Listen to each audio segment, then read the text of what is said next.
Coucou ma chérie, en fais-tu trop? Est-ce que tu es victime, si je peux dire, du syndrome du sacrifice? Est-ce que culturellement, religieusement, dans ton entourage, dans ton éducation, n'as-tu pas subi l'information comme quoi une femme doit se sacrifier? Que sa valeur réside dans sa capacité à s'oublier pour donner, donner, donner et donner. Servir, être attentive, s'occuper d'eux, c'est le message qu'on t'envoie depuis très longtemps, ma chérie. C'est difficile de se détacher d'un tel message lorsque notre entourage, notre famille, nos amis, la société, l'information, les nouvelles, la publicité, les films, tout nous amène vers l'idée de trouver le prince charmant et de se dévouer corps et âme à ce prince. Pourquoi pas? C'est une option. Je n'ai rien contre le principe si cela correspond exactement, ma chérie, exactement à ce que tu espères de la vie, ce que tu espères d'une relation, ce que tu espères de ta vie à toi en tant que femme. J'ai toujours vraiment favorisé la liberté des uns et des autres. Toujours. J'ai éduqué mes enfants comme ça. Je leur ai fait faire leur propre choix. J'ai appuyé leurs décisions et je n'ai certainement pas influencé leurs études, leur carrière ou leur choix d'orientation sexuelle, de vie, etc. Donc pour moi, la liberté est fondamentale.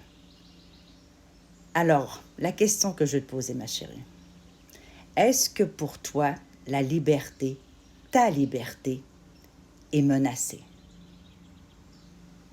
Est-ce que tu agis, réagis comme tu le souhaites? Bien sûr, dans une relation, il y a des compromis, il y a des compensations, il y a des petites OK, je fais ça pour te faire plaisir. Il y a de la considération.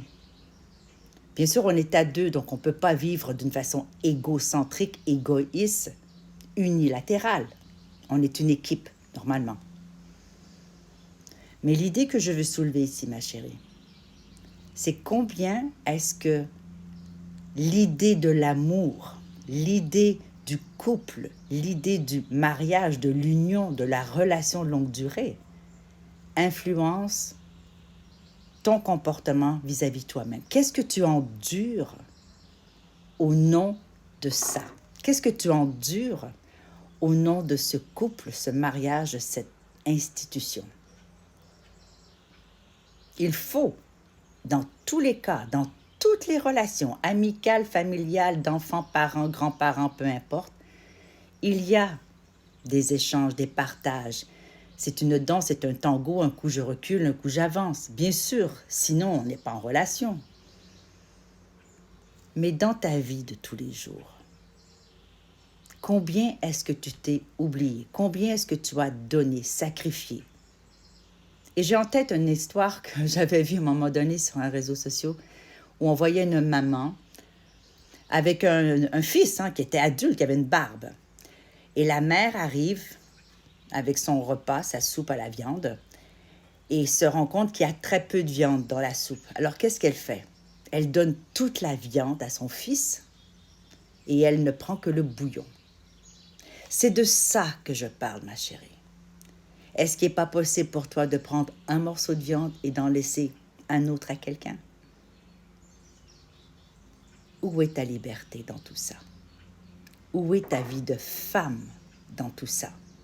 Où est le temps, le plaisir, les loisirs, les relations sociales, professionnelles, familiales, que tu ne fais pas ou que tu refuses ou que tu repousses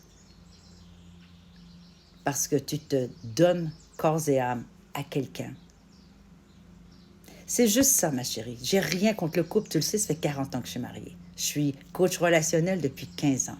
Donc, j'y crois au couple. Je crois à la relation. Je crois au mariage.